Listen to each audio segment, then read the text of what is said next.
And now, it's 10 a.m. Let's just get down to it. And it's time for your sports fix. Strap yourselves in, folks. From two guys who have covered the teams you're passionate about for years. We are professionals. This is Jake Scott and Ben Anderson on 97.5 The KSL Sports Zone. If tomorrow all the things were gone, I'd work for all my... Curry, jab, triple, he sticks it! Steph say calm down, everybody. Curry, step back, pump, Curry, ridiculous! That's unfair. Steph Curry, kicked, Curry, again? You already know! Curry, dancing on Batum, over the double team. Oh! It's a golden dagger! The man who died, who gave that right to me, and I gladly stand... Wow, Christian. next to you. Well started, I guess, because... All right, it's Jake and Ben, 97.5, the KSL Sports Zone. Steph Curry, great moment in the gold medal game. I'm kind of glad that this is where we're going to start. Okay. Because I am, and I know this will shock you, kind of grumpy about a lot of different things regarding to the Olympics. Okay. And maybe it's because my wife was sick all weekend, and so, that puts a damper on things.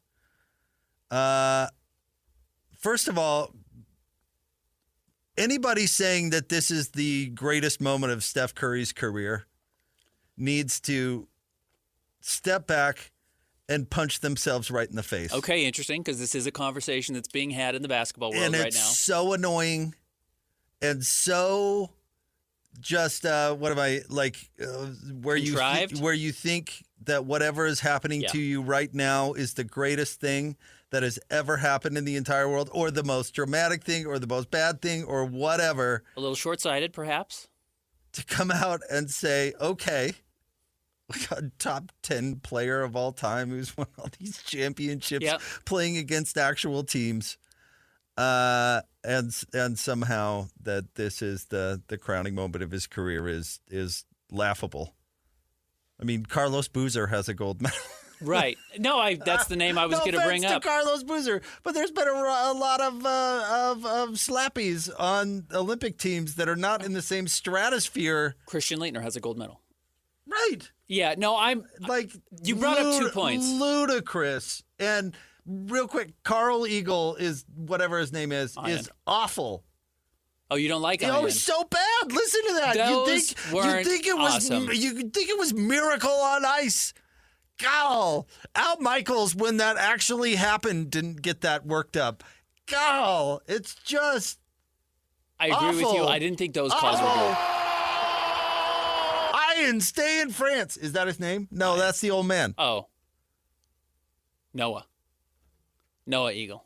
Ian's the old man. Noah's the young Bernard guy. Eagle. Stay in Paris. I think he's the next very good broadcaster, if not great broadcaster. No, you don't. But I didn't think I do. And he's going to be handed the crown. I didn't think that was his best moment. I didn't think he quite nailed it. And I actually did think the excitement was there because if you watch the game live, it was absurd what Steph was doing. That was certainly the best Olympic basketball moment in U.S. history. Oh, not you too, Ben. Come on. What's better? What do you remember more? I don't Pick care. a moment. Pick a moment. You can't find one. The truth is you can't find one. That is the best or the most memorable moment that Team USA has provided. Certainly in my lifetime. And I've watched every Olympics since 1992. How about Jordan standing on the podium with the American flag over his head? Fine. You know We're talking about in-game. I'm not talking about imagery. I'm talking about in-game. Steph hitting 4 threes in the last 2 minutes of a game that they needed was unreal. And it was pure Steph. And for him to channel that super natural ability that he has that nobody else on the planet has ever had was special. But to your point, where I agree with you is that where do we rate gold medals in players' career, especially Americans? Basically not at all. We do with international players quite a bit. You know, Manu Ginobili, Rudy Gobert having 2 silver medals is certainly a feather in the cap of his Hall of Fame induction, and will be when he gets there in a couple of years. We don't care for American players, and I don't care for Steph. His 4 titles. We care about way more than any gold medal he's ever had. And in fact, I didn't know to this point that he didn't have a gold medal until this year. I had just assumed he had played for the Olympic team before, and he hadn't. So I don't care. Gold medals for players' careers actually don't seem to mean that much. Unless you don't have a title, and then we're trying to crown you like Carmelo Anthony.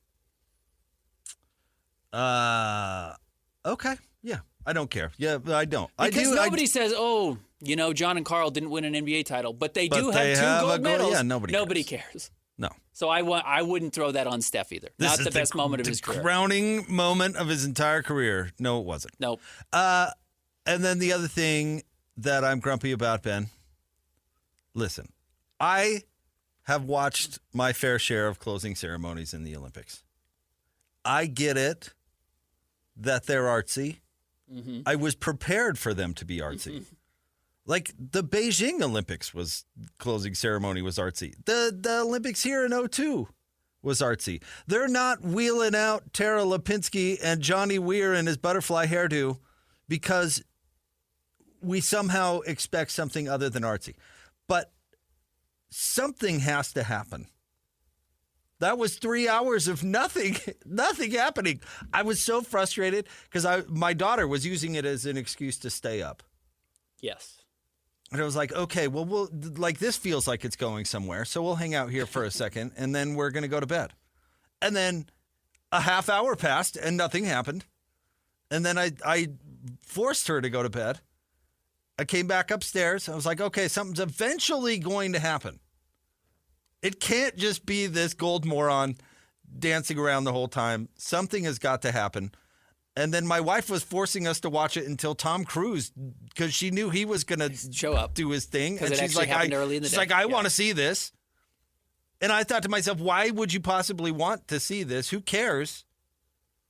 And because at this point, I'm extraordinarily irritated.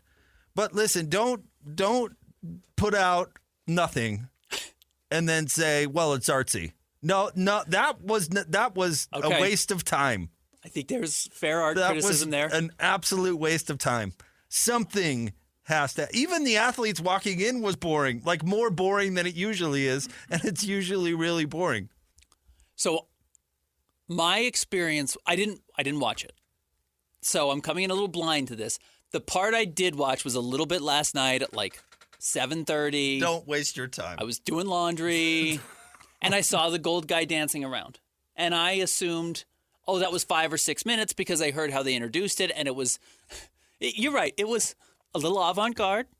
They were saying it was a, post-apocalyptic warrior rediscovering the Olympics and bringing it back to the world. Because some French dead guy did that with the Olympics. Originally resurrected it from. So they did this stupid, post-apocalyptic reenactment. Conceptually, I'm on board. I get the idea. I don't know that story. That's a good way to tell history. But it sounds like I didn't just get lucky that I caught that part for 5 minutes. It sounds like that was an extended feature within the closing ceremony. It was the talented Mr. Ripley. Like, you just sit there forever and you wait for something to happen. You're like, something has to happen. And then to culminate it with Tom Cruise rappelling, who looks more plastic than Bob Costas. He does. He's jumped the shark a little bit. It's rough. It is. I was embarrassed for him. It is. And then to do then some panned, headed on over to Flea, who's still not wearing a shirt, and the Red Hot Chili Peppers sounding bad. And it was like, even my wife at that point was like, all right. We're turning it off. NCIS is on or something. Yeah, right. We watched a little bit of Billie. How was Billie? Eyelash. I don't know. I didn't catch her. She was fine. You know what? You know what? I'm fascinated with this. The 90s are totally back thing. And the 90s are totally back. I looked at her and I thought, you know what? Somebody would have worn that outfit into geometry at Skyline High School in 1990. Yeah, she's kind of she's kind of the flag bearer for that look being back. Like right down to the boots. Super It's baggy like, jeans, big boots. Yeah. I knew you. Yeah. So I'm just fascinated. And you know what her backup guitar player was wearing? Baggy cargo pants. Yeah. Just never get rid of your clothes. Yeah, just hold on your clothes. They're vintage now. Just never get rid of it. Just wear the same thing thousands. forever. Like you're gonna go in and out. But is it really worth it? So I missed the closing ceremonies, which by all accounts were a bit of a whiff. It was so boring. Everyone I know who people were there said it was boring. Yeah, people watching on TV said it was boring. I will say otherwise, I really firmly believe this was the best Olympics of my life. This was the most engaged I've ever been. I thought it had the most magical moments, maybe outside of, I thought swimming was a bit of a dud for USA, but I'm partial to track and field, and Team USA dominated track and field this year with 15 golds. I don't think any other team even got 12 medals, and Team USA had 15 golds. The women's soccer team, not coming out of nowhere. There's expectations always to at least medal, but winning the gold wasn't expected. I thought the basketball games were much better, including the women's game yesterday was really fun. I thought some of the international stars were cool. The Swedish pole vaulter, Mondo, was cool. I thought the Turkish air shooter was a good meme. I just thought it was a really rich Olympics. I thought it provided a lot. I thought Noah Lyles winning the 100 was maybe the best moment. The women's 4x100 was awesome with Sha'Carri Richardson winning at the end. I really have fond memories of this Olympics, and I don't know if I've said that a lot. Well, yeah, all those things may or may not be true. Well, are true, but Johnny Weir still chose to make jokes about the well-endowed pole vaulter, which I thought was inappropriate at best on the closing ceremony. Well, they certainly towed the line in Paris with American norms. I don't think it was all that cool that people refused to do. Could you imagine working your whole life to get to an Olympics as a triathlete and then being like, I'm not getting in that water. I can't get in that water. For my safety. People are sick over here. They have botulism or something. Yeah. Like, I ain't doing it. I don't care if, like, it only happens when the rain run off. Like, that doesn't make it better. No, it doesn't. Those are flaws.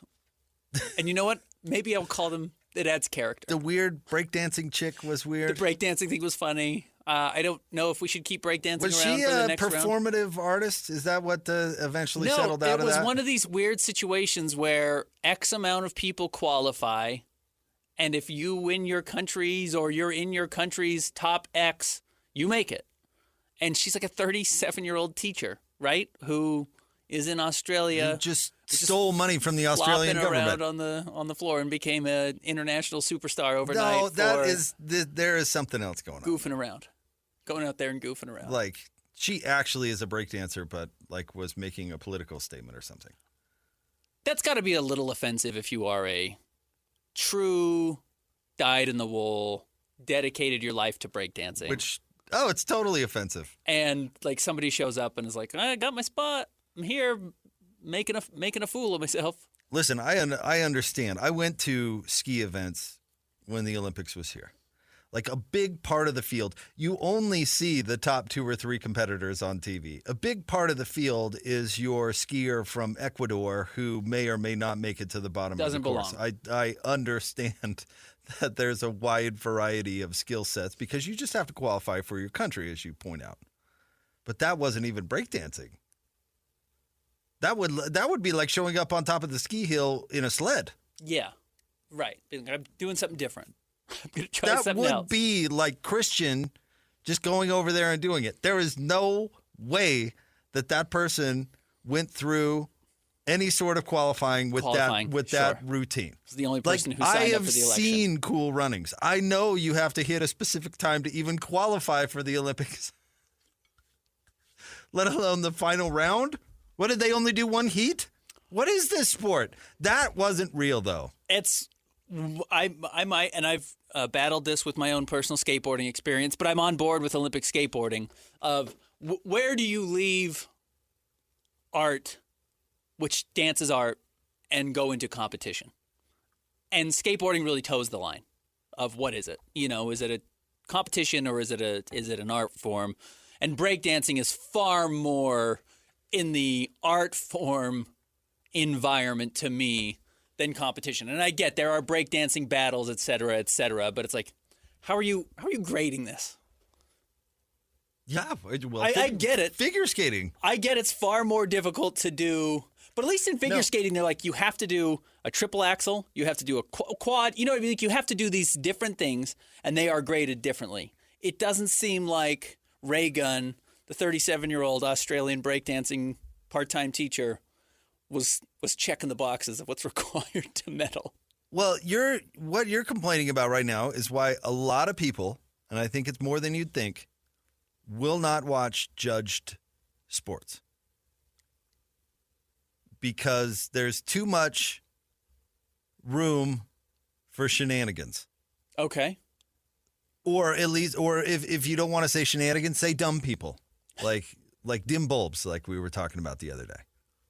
Like, have you ever truly watched a boxing match that comes down to a decision?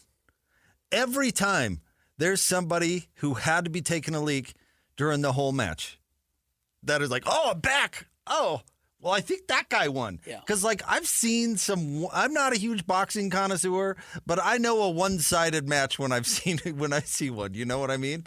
Like, one guy is just pummeling the other guy the whole thing. And there's always one judge that is like, no, actually, the puffy face over there actually won.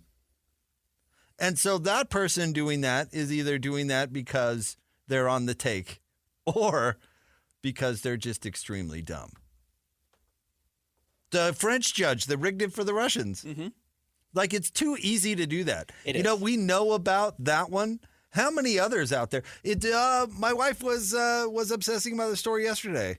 The bronze medal that's Jordan getting Childs taken away because is losing her bronze medal. They appealed 4 seconds too late or something stupid. So, the woman who finished in fourth on the floor routine. Yes, it was the floor in the Olympics.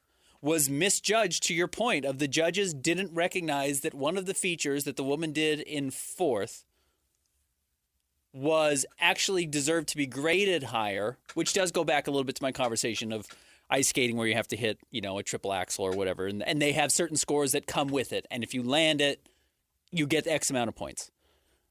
That they misjudged something she did and said her routine was only worth like 16.6 total, and actually it was worth 16.7, and so she should have gotten another thousandth of a point or hundredth of a point or whatever.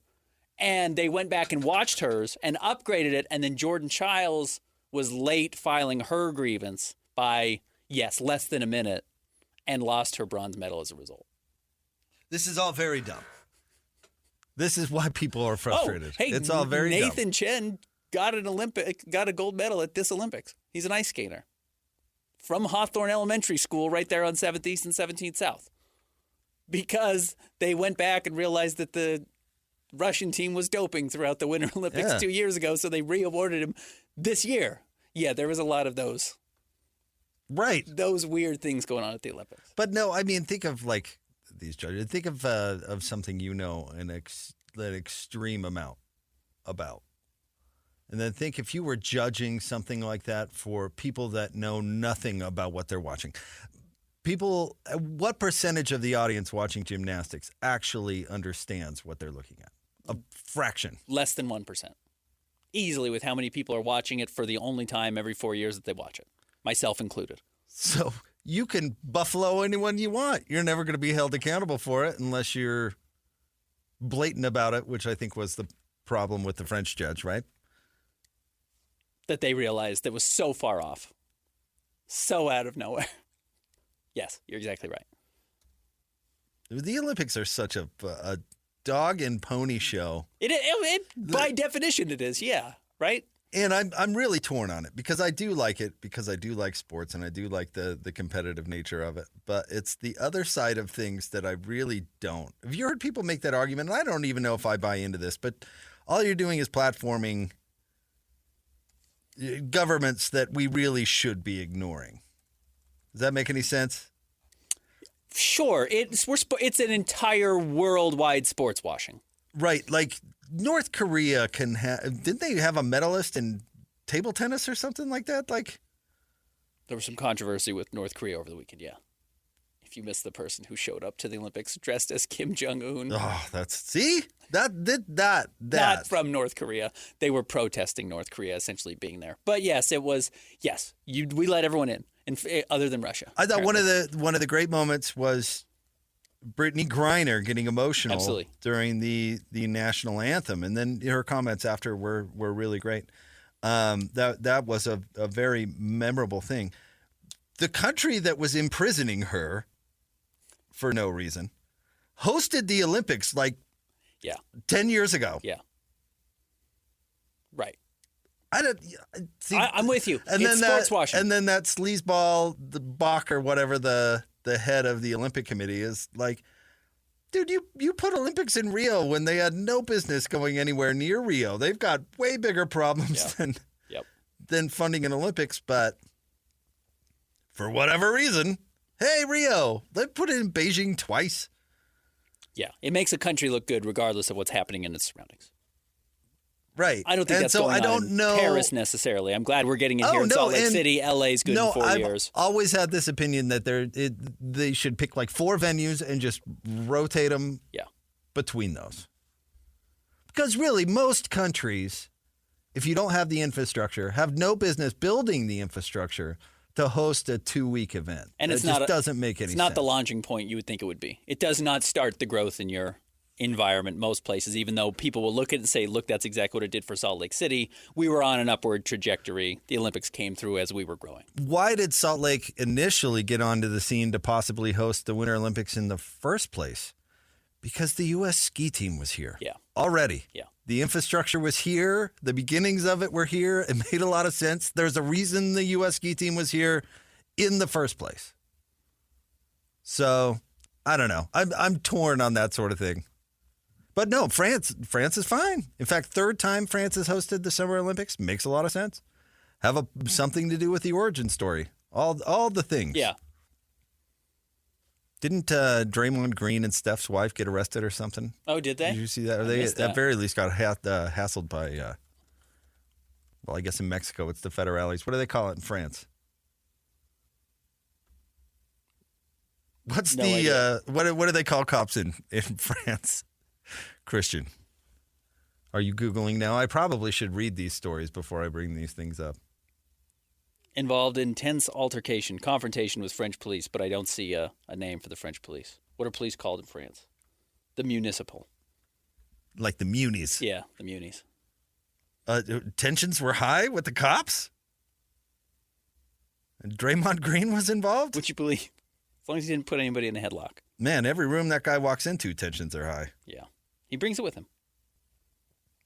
It's kind of like every time Lloyd walks in. Yeah, right. It's like the tension level goes from 1 or 2 to 15. You're really dialed into this thing. Well, I hadn't heard this story. I know. You just mentioned it. We should probably look it up. Top 3 stories of the day. KSLSports.com coming up next. Jake and Ben, 97.5, the KSL Sports Zone. It's time to break down the biggest stories of the day. This is the top 3 stories of the day on KSLSports.com. 97.5, the KSL Sports Zone.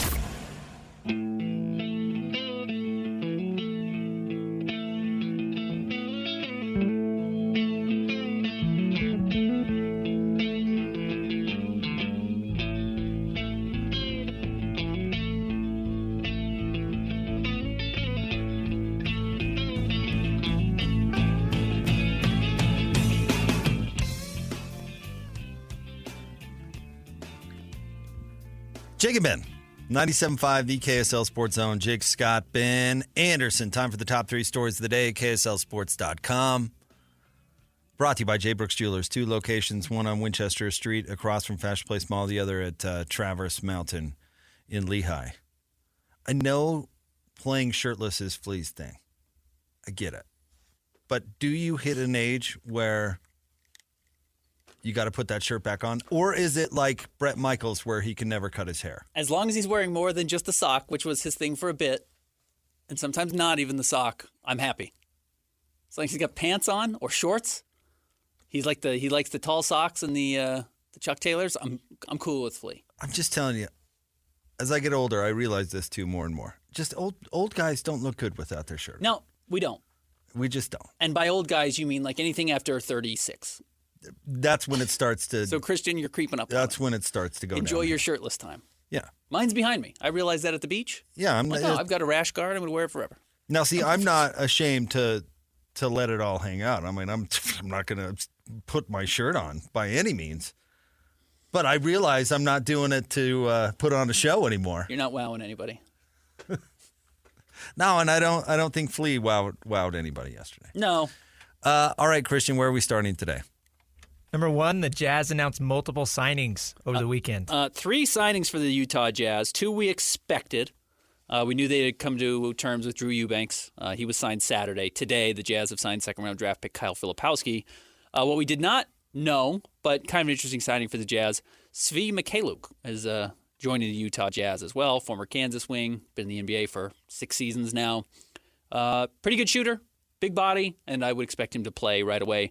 All of these guys, with the exception of Filipowski, we don't know what his deal is, but the details of Drew Eubanks' deal came out. Mykhailiuk's was reported by Tony Jones. They're all one-year deals with non-guaranteed after that. Is Filipowski a clutch guy? Is he pulling the I want a guaranteed deal or I ain't showing? I don't think so. I want to know what they're splitting hairs over. Oh, he's signed now. He is I know, signed, but we just don't know what the holdup was. That's what I want to know. Oh, I think the Jazz were just trying to save all their money until after they signed Lowry.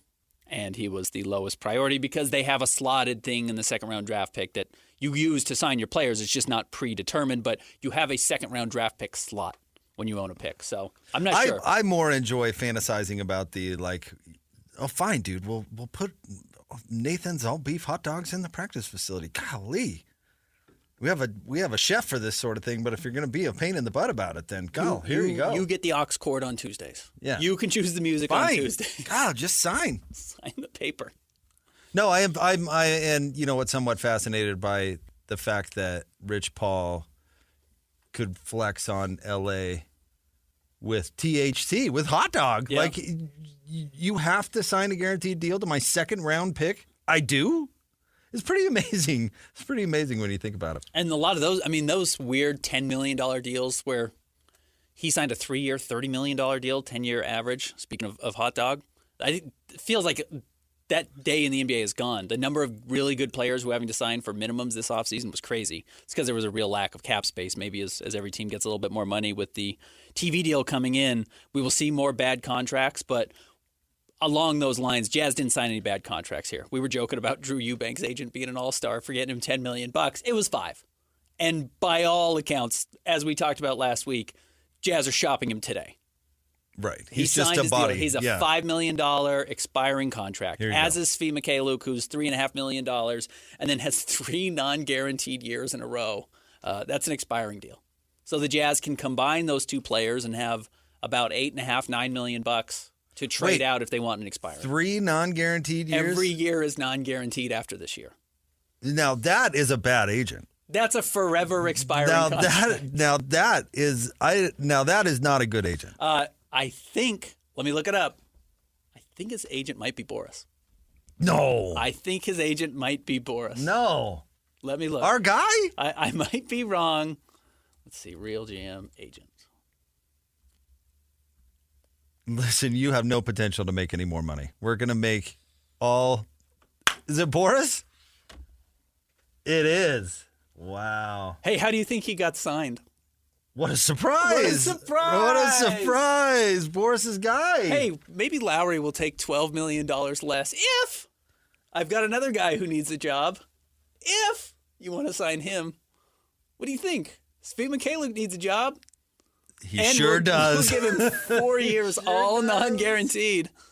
I love the NBA. This type of stuff is absolutely my favorite. And it does happen. All the time. I know people don't think it happens. It happens all the time. This is very funny. Boris has a guy. I've never heard of Boris before. He's probably a legit agent. Don't get me wrong. But No, I'm sure Oklahoma City signed Max Orgul's other client. Yeah. That's so funny. Not a lot. He does not have a lot of players. And two of them happen to be on the Jazz. In fact, I think it might be his only two that are currently in the NBA. That's amazing. Yeah.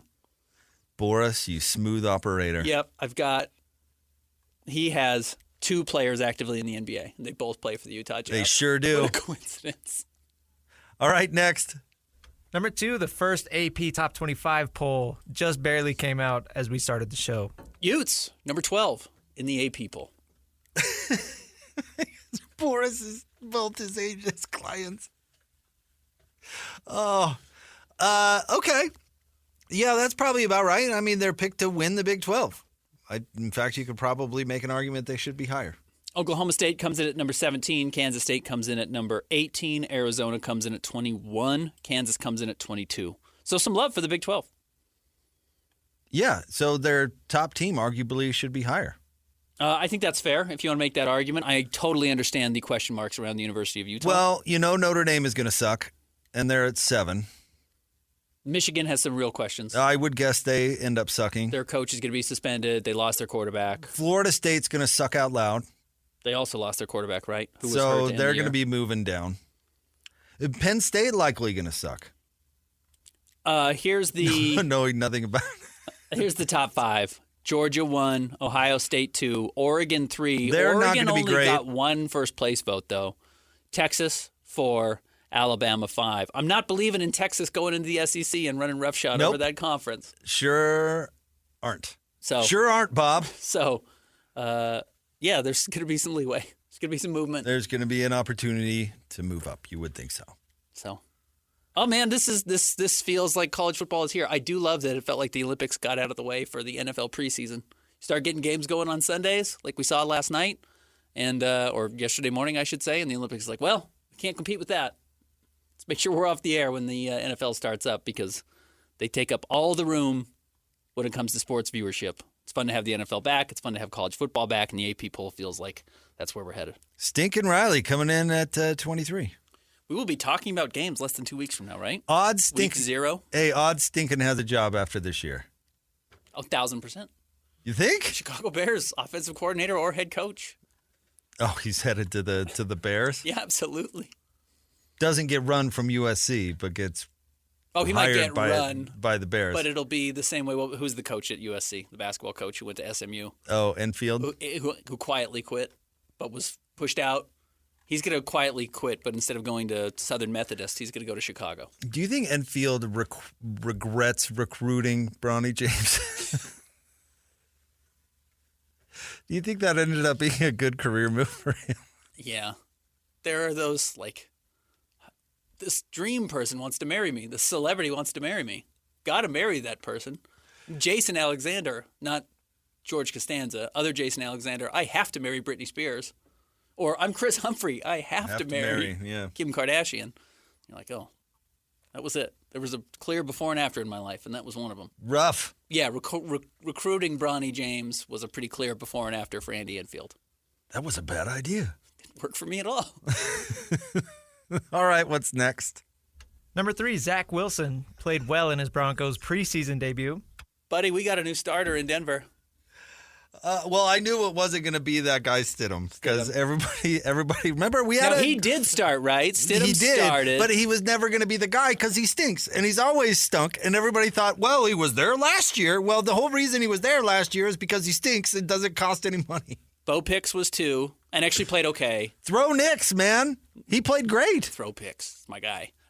His first 3 passes, I audibly groaned. Didn't they score on like 4 out of his 5 drives? I audibly groaned his first 3 passes because they were all over the place. And I just thought, like, oh, man, it's so obvious to tell quickly some of the guys who really have it and some of the guys who don't. And then, to be honest with you, he cleaned it up and he made a great throw to the sidelines. And then it seems like he found his rhythm.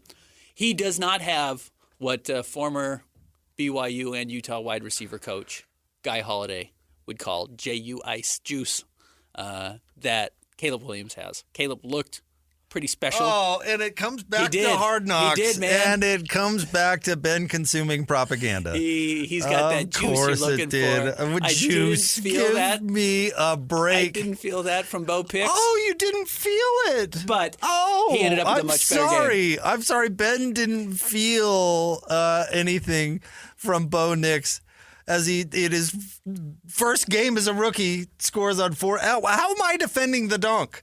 But like, that is ludicrous. And then saying fingernails has the juice. Mark this. Mark that.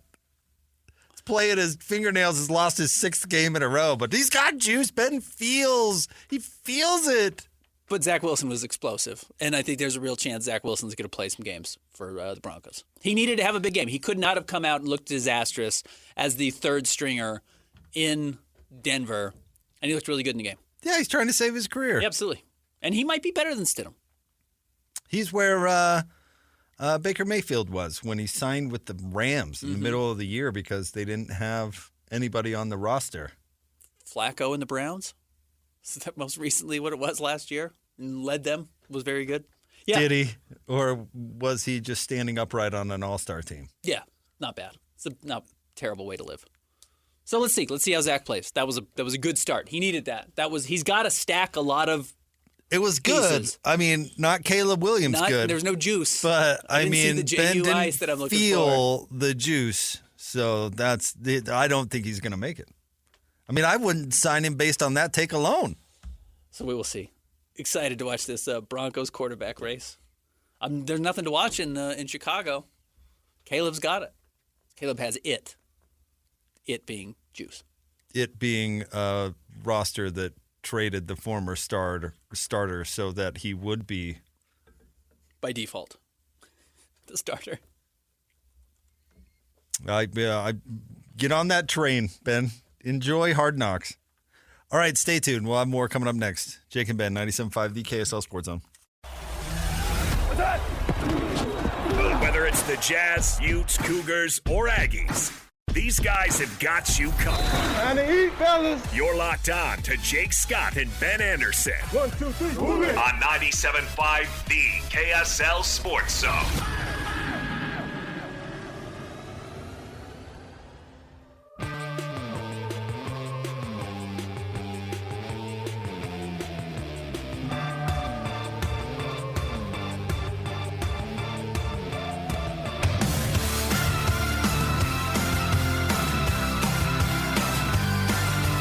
Jake and Ben, 97.5, the KSL Sports Zone.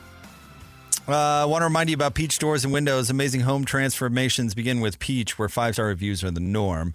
Call them today for your free in-home estimate, 801-566-1255, Peach Doors and Windows. Also, remind you about Win Ticket Wednesday. Nailed it. I was about 30% sure on that. You guessed. You guessed right. Your chance to win big every week on the KSL Sports Zone. This week on Win Ticket Wednesday, you can win a 4-pack of tickets to catch the Salt Lake Bees in action during the 2024 season. Listen to the KSL Sports Zone all day on Wednesday for your chance to win. Ben, I guess we were talking about the Olympics, talking off the air about the Ayesha Curry situation and Draymond Green, and there was another story from the Olympics. Did you see that? That some moron took off his shirt and climbed the Eiffel Tower. Okay. Hours before the closing ceremonies were supposed to begin. He made it like halfway up or something, Ben, before they got him out of there. But they had to evacuate the Eiffel Tower. They had to close down everything around it. It turned into this big to-do. Yeah. Now, should he just have been peeled off and left to fall? I think you could make a good argument. Sniper? I just think you hit his fingers with the shoe. Get one guy up there. Why? Okay. You can't shut down the world because you're an idiot. And if you do shut down the world because you're an idiot, then the punishment should be severe. You know what I mean? Sure, absolutely. This was a hassle to clear out that building on the closed day of the closing ceremonies of the Paris at that Olympics. Moment, arguably the most famous building on the planet. Because of some idiots, it's got to be a publicity stunt. I'm guessing Something, yeah. But you don't get to do that. I agree. And you know what? Draymond Green, Ayesha Curry, and apparently Sonia Curry, the road's closed.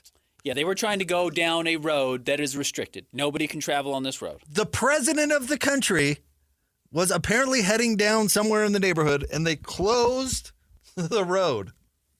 Have you ever seen the motorcade for these United States, Ben? Oh, remember old Joe was in town not that long ago and was parked over by the Monaco. They closed the road. Yeah, I remember. I think he was driving on I-80, and I live by I-80, and they closed every underpass along all of I-80 West. So someone doesn't, park a truck underneath an underpass. All the things. They close everything. And you just say, yeah, it's the president. Of course. He gets to travel safely. Listen, ma'am, I know you think you're important. Correct. Sonia Curry, Ayesha Curry. I know that you really think you're important. However, you're not more important than that guy. Correct. So, don't know what to tell you. In fact, for these 2 weeks, he might be the most important person on the planet. We're just gonna give him some tensions space. Were high. That's the headline. Tensions were high. But why? You say, okay, well, we'll wait for the president to pass, and then we'll go to our car. Yeah, right. We'll get there. I'm sorry, Miss Important. I know your husband/son just hit shots in the Olympics. Sure. But this is the president of France. President is coming through. And you're not. So. Yeah. The headlines on this story are wrong. Right. Heightened tension between Ayesha Curry and the police. It's like, no, Ayesha Curry tries to storm the president of France. That's what it should be. That's the headline, yeah. Can you imagine if you're down the president. That poor policeman reading this article? Like, what are you talking about? Yeah, that's not what happened. That's not, no. I have to protect the president. Tensions were high because this entitled lady wouldn't listen to the fact that the, president of the country is driving by. In fact, I think that's the appropriate amount of tension. The president's here, and I'm the line between you and the president. I get to have the tensions as high as I want. Lucky you didn't get the baton. Correct. Yes. Now, if she'd been pepper sprayed, it would have been justified. A bigger headline, I agree. but understandable. So, idiot climbing the Eiffel Tower, not important enough to disrupt life. President of France? Kind of. Kind of. Block the street off. You don't need to use this street. Did you see, and far be it from me to ever feel bad for LeBron James, but did you see him stiff arm a fan who's just trying to get a picture? He came off looking like a real unfriendly person. Uh-huh. But I do have some sympathy for somebody that can't go anywhere ever or do anything ever without all of that. Tying this whole story together of security doing their jobs. Didn't Victor Wembanyama's security guard punch Britney Spears? Yes. Hey, Brit. This is the most important. This is the second most important person in France. We just decided that. Macron's one. Wemby's two. Don't be tugging at his shirt, otherwise, lady. We're cracking skulls. Doesn't matter if you're Britney Spears or Ayesha Curry or whoever. There's a line. You gotta know how famous you are when you're throwing it around. You know what I mean? Yeah. Like, I'm pretty famous. Yeah. I can throw it around. Well, even Serena Williams wasn't famous enough to eat at that one bar in France. Remember that? You got to know where your famous/entitled line is. Ben's, yours is pretty high. You can walk around dressing down a lot of people. I very easily get into this building every day.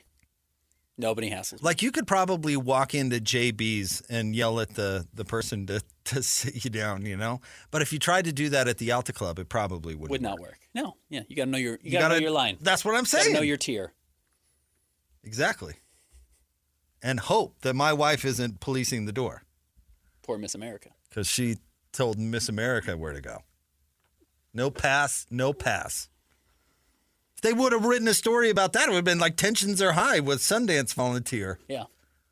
It wasn't her fault. She was doing her job. All right. Stay tuned. What do you think, though? That guy, let him fall? Or get him down and then beat him up? Let him fall. Or how about the Iron Mask thing we were talking about the other day? Okay, lock him up. But Really lock him up. like Iron Mask, there's some mental, stuff there. Yeah. Should have watched that over the weekend. I didn't.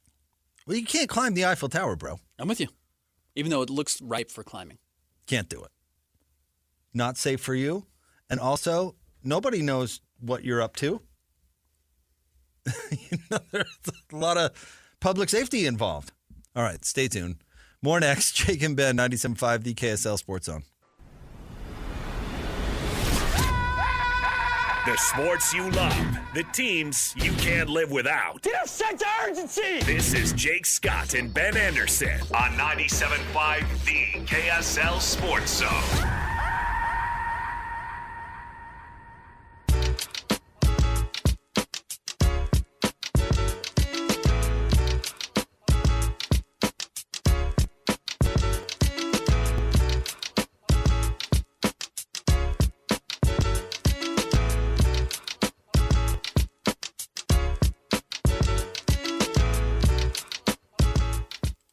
Jake and Ben, 97.5, the KSL Sports Zone.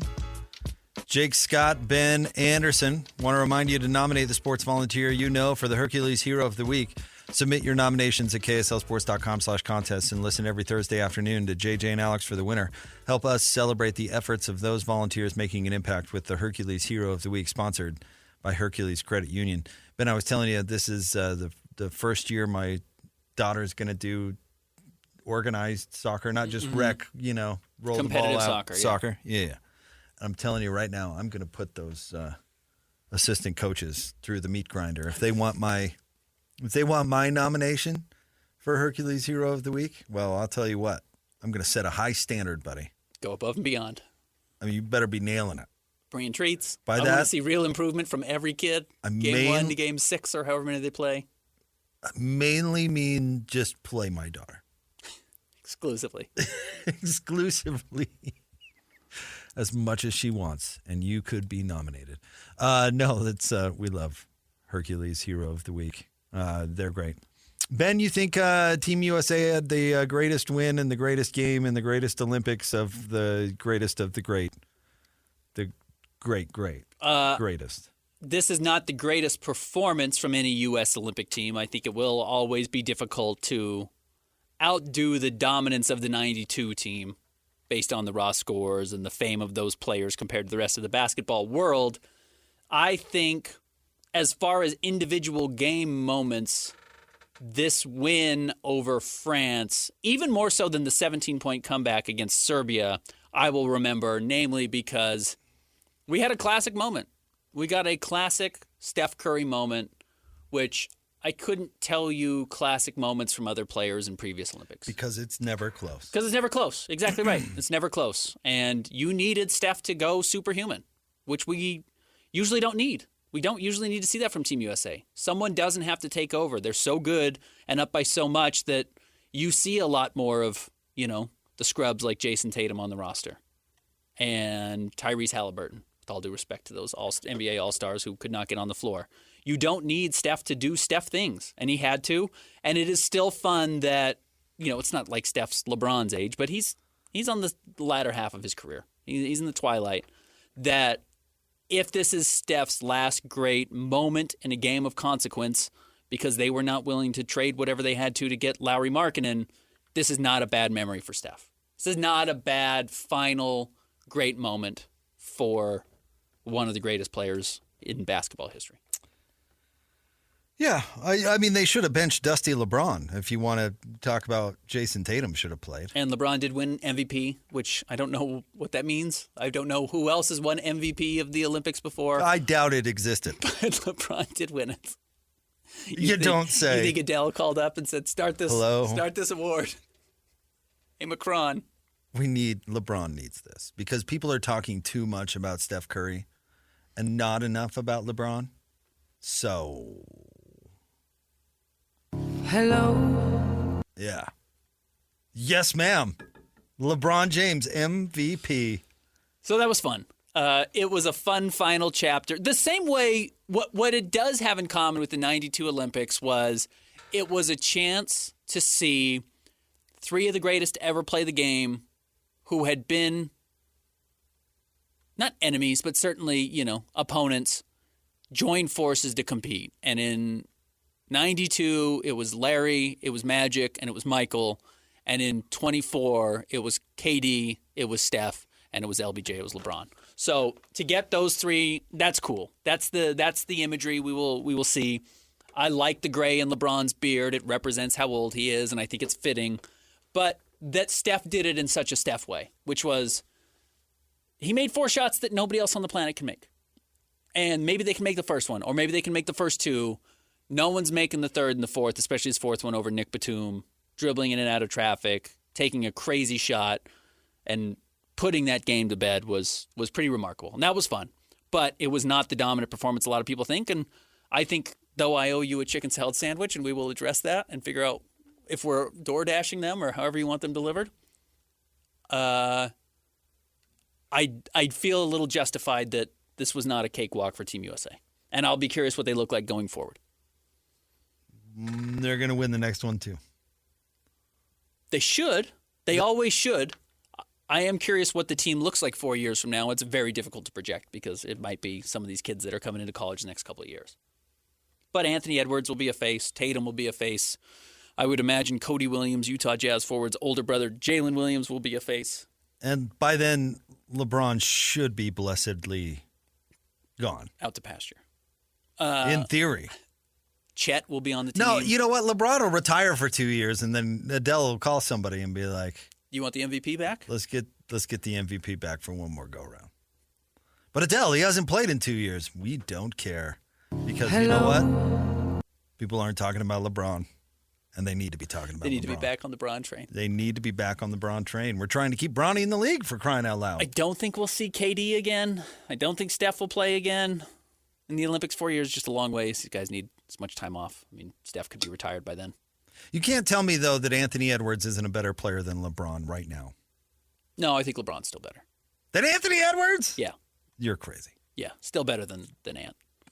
Dusty old LeBron is not better than Anthony Edwards currently. Yeah, he is. He's not better than Jason Tatum currently either. He's not better than most of that team currently. I certainly trust him more in this type of scenario where he is a much better point guard than those guys. Notice you didn't say better player, because he's not.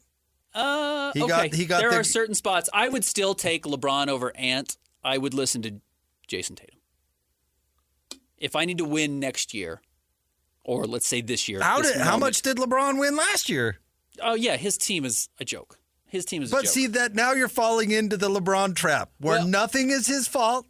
Look, everything is his success. Fault. He chased Kentavious Caldwell-Pope out of town. He traded. He made bad trades. I know as the GM. he did, but that's not my point. GM LeBron is much worse than GM the player. But GM LeBron actually saves GM LeBron the player, because everybody goes, "Oh, his team is so criticism. His team is so terrible that nobody criticizes LeBron being terrible. So everybody thinks he's still great because nobody points at the team and goes, well, it's LeBron falling short. Everybody points at the team and goes, well, look at that bag of ward ball players that they just throw out there. Of course they're going to suck. If we were to get into this argument, which apparently we are, I would take LeBron in place of Anthony Edwards on the Timberwolves as a better roster than with Ant at the moment. And I love Ant.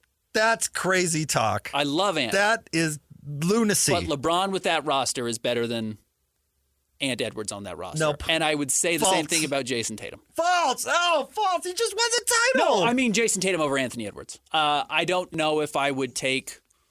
I mean, LeBron on the Celtics... Dusty, no defense, in place LeBron. of Jason Tatum, Celtics still win a title. Absolutely. False. They absolutely still win a title. So false. I mean, Tatum wasn't even the best player on that team this year. LeBron's not even the best player on the crappy team we were just talking about. The Lakers? Yeah. You think Anthony Davis is And better? I think he's terrible. Clearly, they showed that they were both still have a lot left in the tank because Anthony Davis was awesome throughout the Olympics. Listen. As was LeBron. LeBron bothers me for a variety of reasons, but I will not come on the airwaves and say that in his heyday, LeBron wasn't great. But this version of LeBron isn't great. good. He's still great. It stinks. And nobody will talk about it. It's because they amazing just how good blame he it on still the is. team. He was still. If he were on the Celtics, he'd be getting barbecued because they'd come up short because he's not good anymore. Well, they would criticize the players around him. They wouldn't criticize him. But see, that's the point.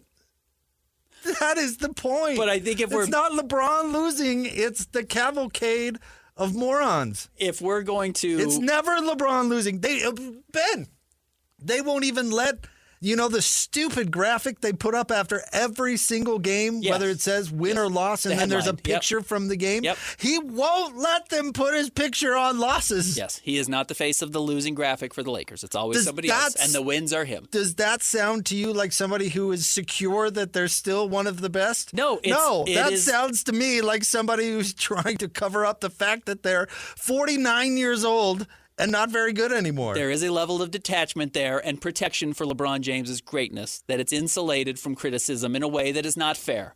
However, to be fair, he's still awesome and was, in my opinion, the best player on this Olympics team. And when they needed to go late, got the MVP. Other than in the gold medal game, which credits Steph, he was the guy.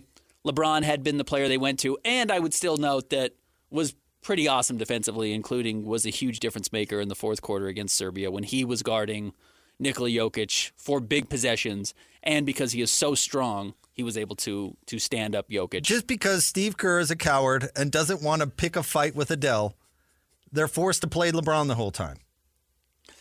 But LeBron was good. Because it's not worth the headache of you, like benching Jason Tatum. That's not a headache. You can tell him, hey, wait till the next time or whatever. Benching LeBron and having Adele all over you, pass. That's not worth it, man. Here, take the ball. Draymond Green is still on his team. He has to deal with Adele every single day. Did you see their engagement is back on? Adele and Clutch? And Rich Paul. Oh, good. Apparently they were rumored to be engaged, and then they weren't for a minute, and now they're engaged again. Well, that's exciting. I'm happy for them. Well, yeah, she's the PR face of it all. It's a business decision. Try to figure out what LeBron shot. Oh, here we go. LeBron James, 14 points, 6.8 rebounds, 8.5 assists. He's 40 years old. It's pretty remarkable how much older he is than everybody else. 66% from the floor. He was awesome shooting. Only 30% from the three-point line. So beating up on guys that can't make the G League. Yeah. But yeah, I'd bet on LeBron too. I'll probably bet on LeBron at 50. Go out there and beat the Boise Burn or whatever it is. Pretty loaded Olympic opponent roster. I mean, who guarded LeBron? A lot of NBA players on Serbia. Again, not just their actual NBA players is not making the argument that you think it is. I mean, NBA players are the best in the world. There's 450 of them. Yeah, and if the clinic is your fourth best player or third best player or whatever, and you're the second best team in the tournament, that's not making the point you think it is. Kelly played less than I expected, but we don't need to get lost on Team Canada's depth chart. You're right. Serbia does not have somebody to guard LeBron. But nobody's ever had anyone to guard LeBron. That's not the argument you think it is. Nobody's ever had somebody to guard LeBron. I'll tell you, still to this day. Bet on Jason Tatum to do it a lot better than he's still never done it. Pierre Francois. Yeah, he's still never done it. All due respect to, who was it?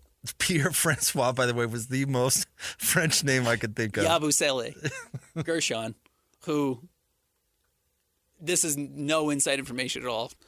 I would not rule out a Gershon Yabusele to the Jazz signing in the next little bit as somebody who was drafted by Danny Ainge and is now, looking for a second job and may have some familiarity. Well, if his agent was Boris, I mean, he'd be signed he'd be here today. He'd be here yesterday.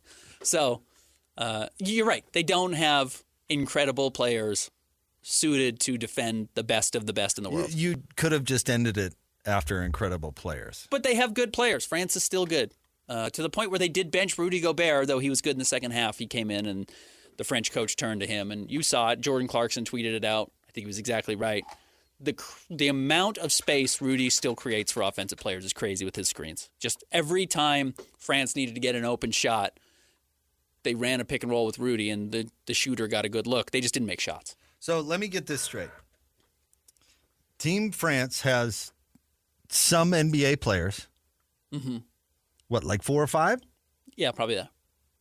They actually have one who's going to be in the Hall of Fame And the genius coach said, we're not going to play that one. Well, there's some questions about that coach. Remember, they were 0-4 in exhibition games. They were really bad. A lot of people wanted him fired. So, second coming of Phil Jackson here. I got a Hall of Famer.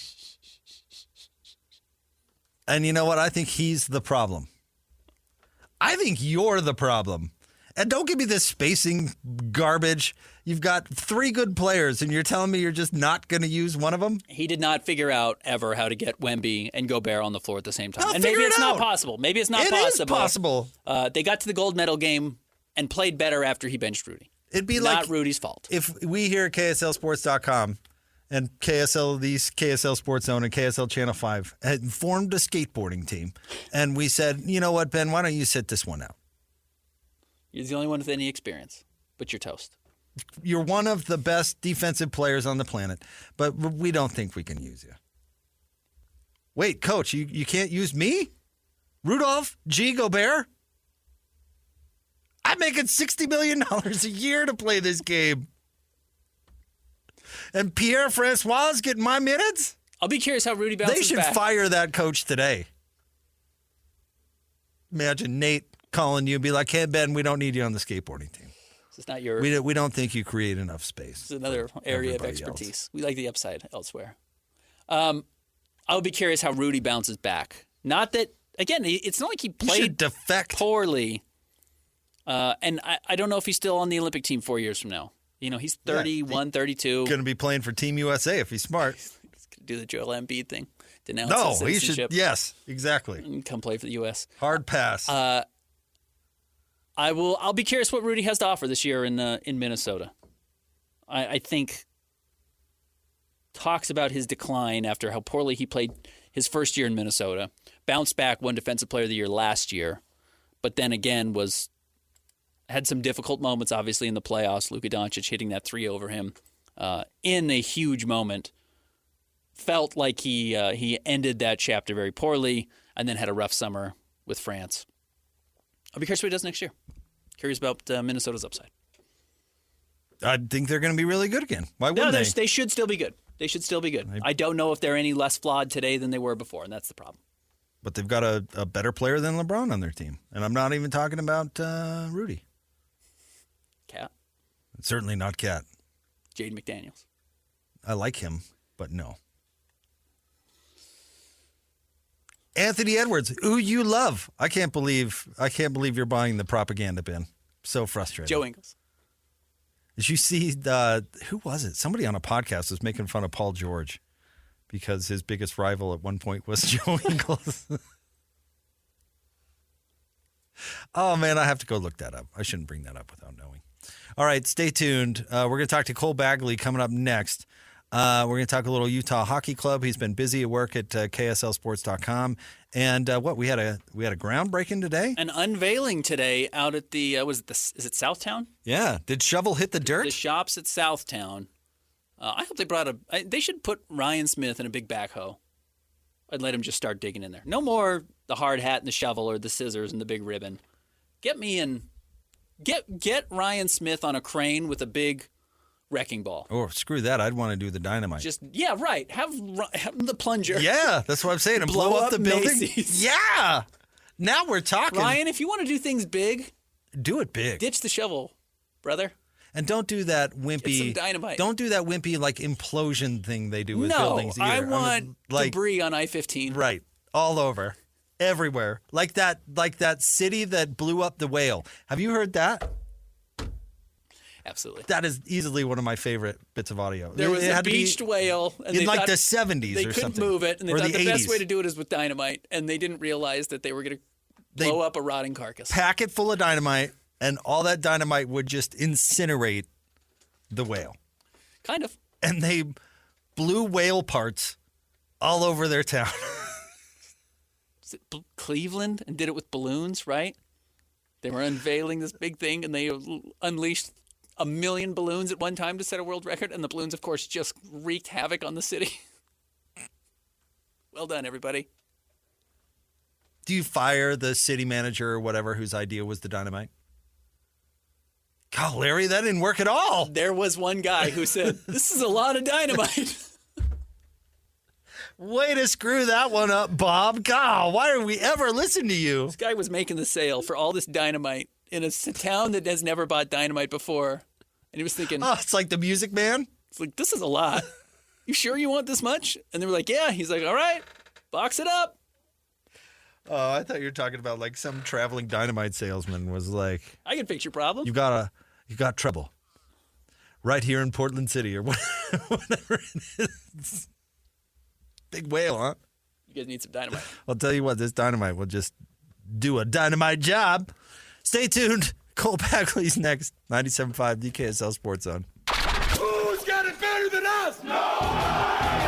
Your home for the best sports coverage in Utah. You're listening to Jake Scott and Ben Anderson on 97.5 The KSL Sports Zone.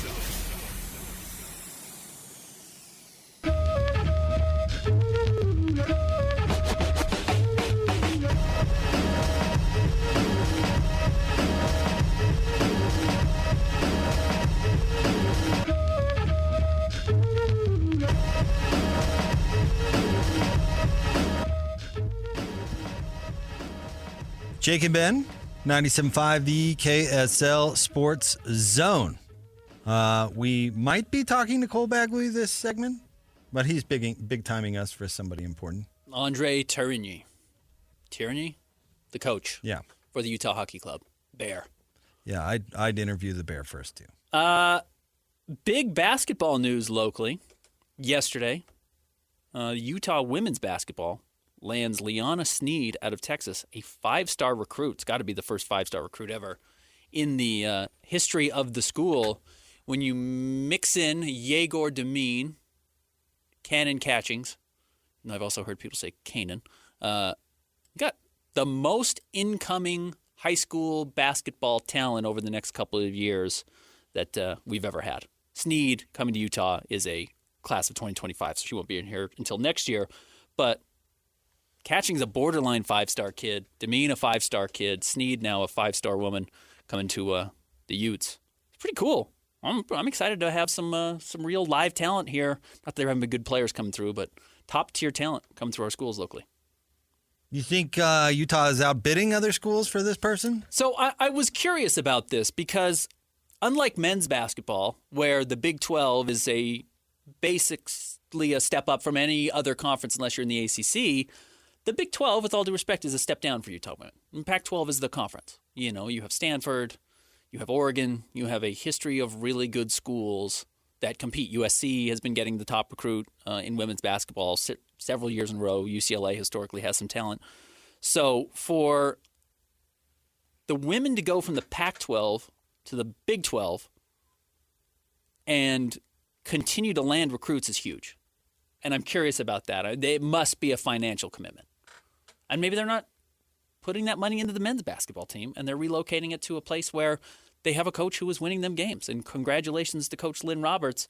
One of my big questions, and you've got to win still, but was what do they do once Alyssa Peely's gone?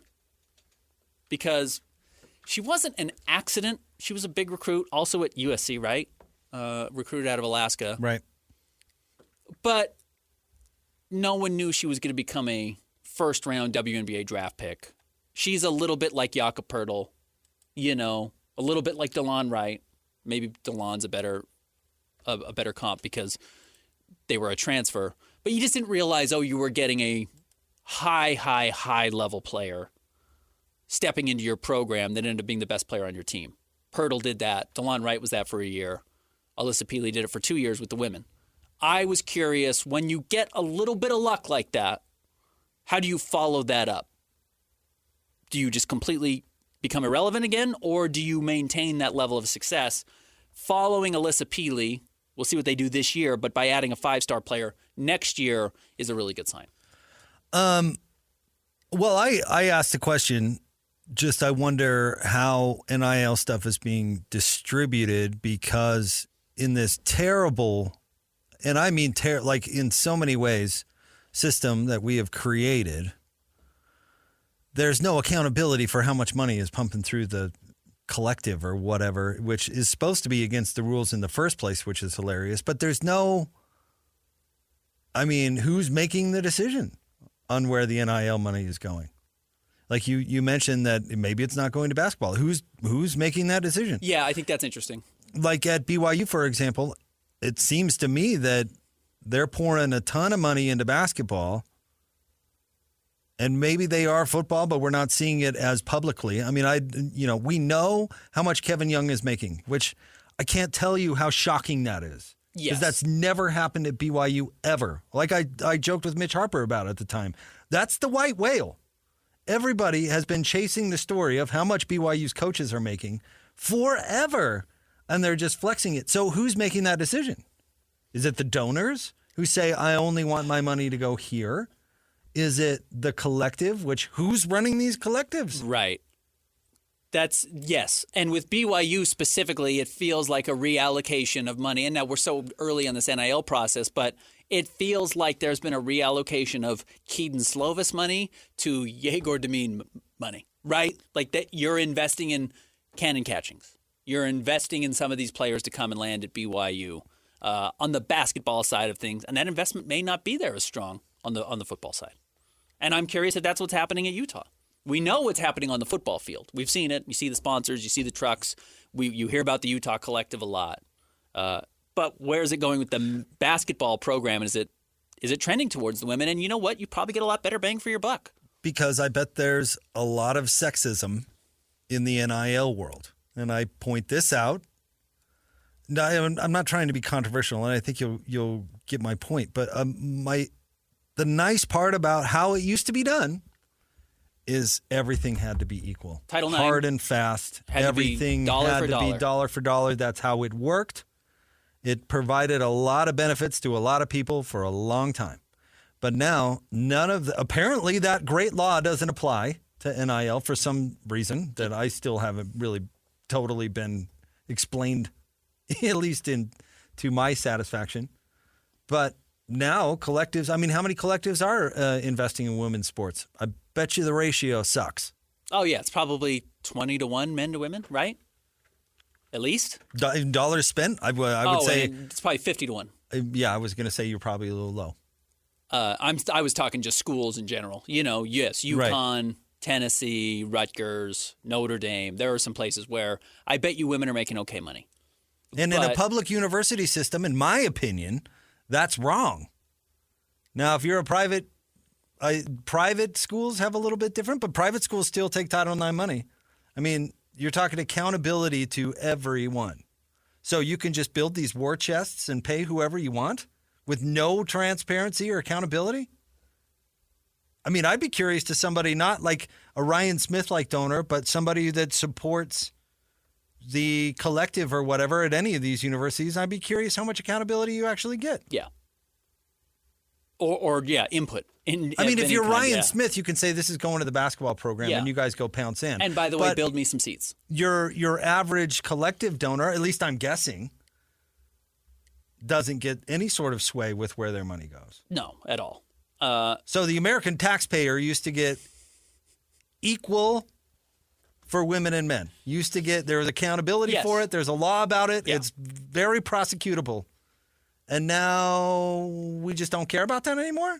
Well, or that wasn't a good thing? It's private money. It's not public money anymore. So it's private money, and I guess you can do whatever you want with it. But that makes it right. Of how to allocate money, Davon Smith leaves Utah last year, the point guard who comes in and was like outwardly campaigning for $750,000 a year. Ends up at St. John's. Am I right about that? Probably got $500,000. Maybe he got less than that, but do you think the Utah women's basketball roster is going to make $250,000 next year? No. Not even close, right? Like you led this woman who is committed to Utah, and she's a young person still, not a child, but a teenager still. Liana Sneed, the 5-star recruit out of San Antonio, she's the 26th ranked recruit in the country in women's basketball, meaning you probably didn't have to pay 6 figures to get her, I would imagine. So when we're talking about bang for your buck, if you want just wins, not back end, you make the NCAA tournament, you get X amount of money and the men's tournament pays out so heavily, or you go to the college football playoff and it pays off so heavily. But as far as just talent and talent getting wins for your program, investing in women's sports is probably pretty smart. It's not. That doesn't mean that I don't like it, but it's not. You don't think so? No, if Utah is investing in their women's program over their men's, they're dumb. You just mentioned the NCAA tournament. Do you know what a game win share? Right, no, Compare? I mean, it's exponentially different. In fact, they're only now starting to disperse these things for women's basketball differently than they have for the men. So if you are, this is why it's wrong. If you are investing in women's sports to take away from your men's sports, you are doing yourself a disservice. A financial disservice. No, I mean as an overall program health disservice. Why? Men's basketball is way more important than women's basketball. Because it pays more to your school. To your school. So, yes. And it garners more attention. It's all the things. You should be, if you are a smart athletic department investing your NIL money, it would be 70% for football and 29.5% for men's basketball. Yes, if you're looking purely from a financial standpoint, yes. Which is the system we've created, Correct. Ben. So there's no incentive to invest in women's sports anymore in this way. That's why I was curious if you thought that this was an NIL decision. I'd say that's a very altruistic move for Utah if it is. And if it's true that they're taking away resources from their basketball team and giving it to their women's basketball team, they're dumb. That's dumb. I support it. I didn't say I didn't. Sure, but what you're saying is the back end gain is not worth it. What I would argue is, let's just throw out a hypothetical number. You value changing people's lives and fairness and all these things that used to matter. It doesn't matter anymore. Hypothetical, $50,000, the hypothetical number, I have no idea. $50,000 gets you a 5-star recruit in women's basketball. What does $50,000 get you in men's basketball? The worst player in your state? Okay. So the worst player in your state doesn't give you a single win. If Snead comes in and helps you win 20 games for the next 4 years because they don't jump to the NBA after 1 year, it's a hell of an investment if you're purely looking for wins. If you care about wins and not the financial windfall that comes from getting units out of the Pac-12 tournament. If I'm an investor and I just want my team to win the NCAA tournament, if I just want my team to have W's and me to have something to cheer for, this investment in women's basketball, I think, is a smart one. If you're just looking for unit displacement or disbursement after wins, the overall health of bad. The overall health of the athletic program. It's dumb to spend on women's sports. But $50,000 doesn't get you anything in men's basketball. It just doesn't. There's no but way. the payback from men's basketball is 10 times what it is from women. So for your argument, you'd have to inflate that number. Does that make any sense? Like, yeah, you're not getting anything for $50K, but the return on your investment sucks. Maybe if you spent $150K, you would get those units that would be worth way more. We've got some Utah news, Utah football news. Do you want to take a break and come back and I can do a victory lap, or do you want to break it before? Should we take a break and come back? You're taking a victory lap? I'm going to do a victory lap when we come back. All right. Should we do that? Is that all right? That's a good tease. Okay, I'm going to do a victory lap when we come back. Stay tuned. Jake and Ben, 97.5, the KSL Sports Zone. Whether it's the Jazz, Utes, Cougars, or Aggies, these guys have got you covered. Time to eat, fellas. You're locked on to Jake Scott and Ben Anderson. 1, 2, 3, move it. On 97.5, the KSL Sports Zone. Two amigos on the airways, talking sports. They got him made Jake's and also loves his tie-dye. Ben's got style with his scarf. Oh my.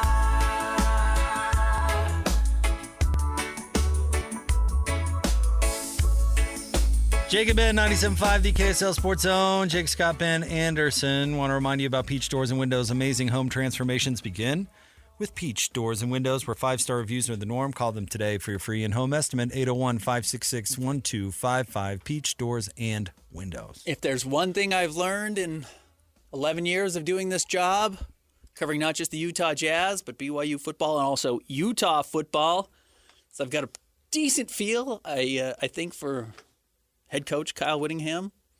And, buddy, last week when I said Whit cannot wait to name Isaac Wilson as the lead backup for the University of Utah, it came true today. Our own Utah football insider, Steve Bartle, on Twitter, Bartle KSL Sports. Cam Rising's number 1, Isaac Wilson is number 2, according to Kyle Whittingham. They went with the true freshman over Brandon Rose, who's been in the program for a while, and Heward, who's transferring in as the former 5-star recruit. What's going with the kid? Well, if push ever came to shove, I'd be curious to see what he did. But we were talking about the politicking. How do you finesse this? But I think it says everything you need to know about Brandon Rose. But maybe, him not playing in the bowl game honestly told you everything you needed to know. It was weird. The Brandon Rose stuff was always weird. And he got hurt last year and it was fluky, right? He stepped on a football or something and slipped and hurt his shoulder and whatever happened there. But that it wasn't obvious that Brandon Rose was the guy going into this year as the number 2. And that Isaac Wilson was even being talked about, I think, was a strong indicator of where he was in this race all along, whether he was playing well or not. This is a Utah family. Whiffing on Zach Wilson is one of the great black eyes in recent Utah football history. And having his younger brother now in the program with some upside. I don't want to say similar upside. I'm not going to put number 2 overall pick in the NFL draft on Isaac Wilson's shoulders. You just knew there was going to be room carved out for Isaac Wilson to have as much time as he needed to become the guy. And you put him in a spot like this, number 2 overall, leading into camp or leading into opening week a couple of weeks from now, to give him that confidence that he's the guy going forward. So you're saying that they did this to placate Lisa? I'm saying they're trying to right past wrongs. So they're skipping him in line because of Lisa? It's not an Adele situation.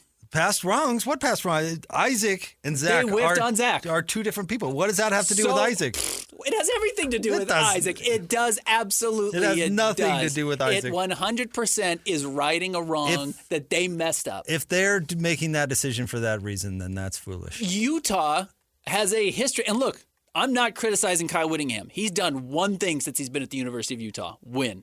That dude wins football games. He is one of the 5 best coaches in the country. I very firmly believe that. But he tries to right the wrongs of his teams in ways that are, I almost want to say, a little bit too on the nose. They're unique, right? What happens when Utah can't stop the run, especially dual threat quarterbacks? What does Utah do? They turn their quarterback into a dual threat quarterback. When they can't stop it defensively, they say, well, let's make our guy that guy. It's like a weird way to fix a problem that I'm not sure actually makes sense, though it has resulted in wins. Instead of just improving your ability to stop dual threat quarterbacks, Utah changes their offense to better suit dual threat quarterbacks. When you lose Zach Wilson, instead of just saying, hey, we're not going to make that mistake with local quarterbacks, which is one Utah's made a lot, they recruit his younger brother and push him up the depth chart really quickly. It's not 1 + 1 = 2 always with how Utah operates. I'm aware of how nepotism works, Ben. Thank you for that accurate illustration. I'm just telling you, you're doing Isaac Wilson a disservice by saying that he didn't earn his spot, that he's getting it because Lisa somehow is pulling the lever for him, and I'm not going to do that. Hello. There's no point in bringing up that they missed on his brother when talking about Isaac getting this spot. Did he get it because they feel bad that they wronged Lisa, or did he get it because he's the second best quarterback on the roster? Now, for Utah's sake, I would hope it's the latter. But if it's the former, well, I think you're doing your football team a disservice and you're doing Isaac a disservice. I think this is a long-term move for the University of Utah with the highest upside because Heward's not going to be here long-term. If Brandon Rose was ready to take over, he would have taken over already, and he hasn't. So I'm not that has nothing to do with Zach. Taking away from Isaac Wilson's merit at all. Sounds like it. Traditionally, if there was a different historical precedent with A, Utah, and B, the last name on Isaac Wilson's jersey, I wouldn't be surprised if this was a different outcome. What if KSL canned you, felt bad about it, so they hired your brother? It wouldn't make any sense. I'm not. Oh, you're using logic now. You're using law. You're trying to apply logic to a place where, as I laid out earlier, not all of Utah's football decisions have been logical. The way they have righted wrongs historically has not always been logic-based, in my opinion. No, I think if Isaac's number 2 on the depth chart, he earned it. I'm not. Or at least that's how it should be. That is how it should be. I 100% agree with you. This should be merit-based. And I'm not saying Isaac Wilson doesn't have the highest upside here. Do I think he's the most ready to play day one? I'm sorry. I doubt he is. I'm sorry, Lisa. We're so sorry that we didn't recruit your other son.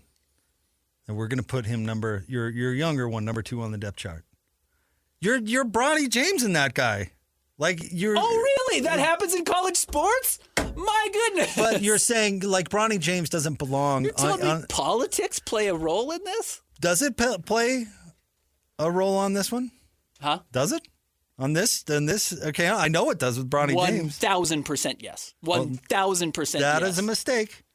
And I'm sorry that you don't think Isaac Wilson is very good. I didn't say that at all. There's a reason That's I picked exactly him to be what you number said. 2. No, I'm just saying there's also a thumb on the scale. You picked him to be number 2 because you knew Lisa would have that thumb on the scale. I know how Whit operates, and Is I've it? watched him for a 'Cause he's long not time. really and I predicted this a week and a half ago, and I was exactly right. He's not necessarily a political actor. And That's not how talking he's been. to people I've talked to, Isaac Wilson had not been the best quarterback at Utah as the number 2, but sounds like he made a late push. Stay tuned. Hanson, Scotty G, your code Thanks, up next. Christian. We'll talk to you tomorrow. 97.5 the KSL Sports Zone.